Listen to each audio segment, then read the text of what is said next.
बन सके, उसके लिए हम निरंतर मिलकर प्रयास करेंगे। सर, कैलाश जी जो प्रचार कर रहे हैं वो कह रहे हैं कि मेरे से कुछ गलतियाँ हुई, मोदी जी के नाम पे आप किसके नाम से वोट देंगे? देखिए, हम तो बाड़मेर जनता के विकास के लिए वोट मांगेंगे और बाड़मेर की समस्याओं के लिए मांगेंगे कि उनके अंदर अगर सही ढंग से बाड़मेर की जैसलमेर के संसदीय क्षेत्र की पैरवी वो लोकसभा के अंदर सही ढंग से करते तो उनको ये कहने के लिए मजबूर नहीं होना पड़ता। अपनी कमियां वो क्यों छुपाए?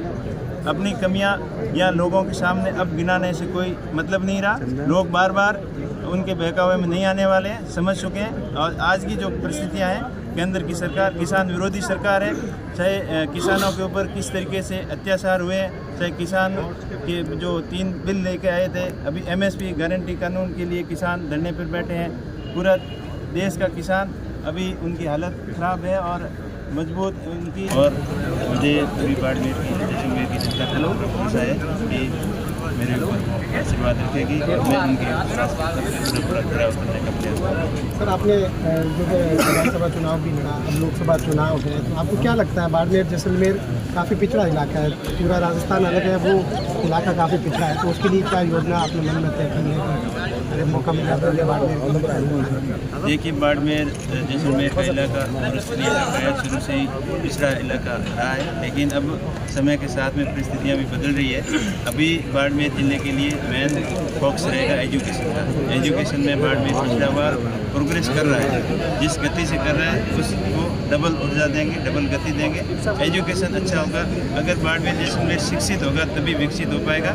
उसके साथ साथ स्थानीय लोगों को यहाँ रिफाइनरी है, विंड एंड सोलर की एनर्जी की कंपनियां हैं, ऑयल एंड गैस की कंपनियां हैं, उनके अंदर स्थानीय लोगों को सबसे ज़्यादा रोज़गार मिले और ये बड़ी कंपनियां CSR का फंड एजुकेशन के ऊपर खर्च करें और बाड़मेर जैसलमेर के लोगों के लिए मूलभूत सुविधाओं की जो कमियां हैं उनको पूरा करने का प्रयत्न करेंगे। और किसानों के लिए विशेषकर उनको समय पर पूरी बिजली मिले और किसानों को कृषि क्लेम जो नहीं मिल रहा है, फसल बीमा नहीं मिल रहा है, उनके लिए पूरी पैरवी करेंगे। पूर्ववर्ती जो सरकार जो किसानों की आय दुगनी करने की बात कर रही थी 2023 तक, तो 23 आया, निकल गया और अभी 24 आ गया, लेकिन वो अपने वादे से मुकर गई है, भूल गई है, उनको अभी याद नहीं है। अभी किसी भी किसान को जाके पूछ लो कि उनकी आय दुगनी हुई है या पहले से ज़्यादा परेशानी है। तो हमारा मेन फोकस रहेगा कि जब तक अपने देश का किसान समर्थ नहीं होगा तब तक देश आगे प्रोग्रेस नहीं कर सकता।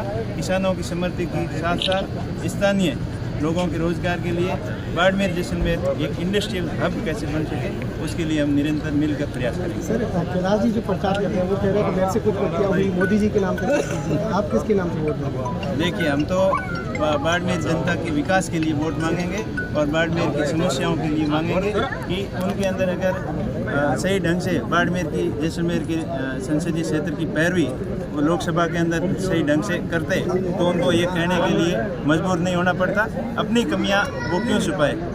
अपनी कमियां या लोगों के सामने अब गिनाने से कोई मतलब नहीं रहा। लोग बार बार उनके बहकावे में नहीं आने वाले हैं, समझ चुके हैं। और आज की जो परिस्थितियां हैं, केंद्र की सरकार किसान विरोधी सरकार है। चाहे किसानों के ऊपर किस तरीके से अत्याचार हुए हैं, चाहे किसान के जो 3 बिल लेके आए थे, अभी MSP गारंटी कानून के लिए किसान धरने पर बैठे हैं। पूरा देश का किसान अभी उनकी हालत खराब है और मजबूत उनकी मतलब बहुत विकट परिस्थितियों से किसान गुजर रहा है। युवा बेरोजगार है और देश के अंदर खाली प्रचार के अलावा धरातल पे कुछ काम नहीं हो रहा है। तो इन अभी मजबूत विपक्ष की जरूरत है और हम सब मिलकर प्रयास करेंगे और केंद्र की सरकार को पूरे देश की जनता करारा जवाब देगी। सर, लास्ट सवाल आपसे कि आखिर आपने क्या कांग्रेस में देखी जो है, कांग्रेस जो है काफ़ी लोग BJP में जा रहे हैं और आपने कांग्रेस जो है? देखिए, वर्तमान परिस्थितियाँ ऐसी है, देश के अंदर भय और भ्रष्टाचार का माहौल बना हुआ है। हर आदमी ED और CBI के डर से गुजर रहा है। ऐसी विकट परिस्थितियों के अंदर देश के लोकतंत्र को बचाने के लिए हमने विपक्ष को मजबूत करने के लिए कांग्रेस पार्टी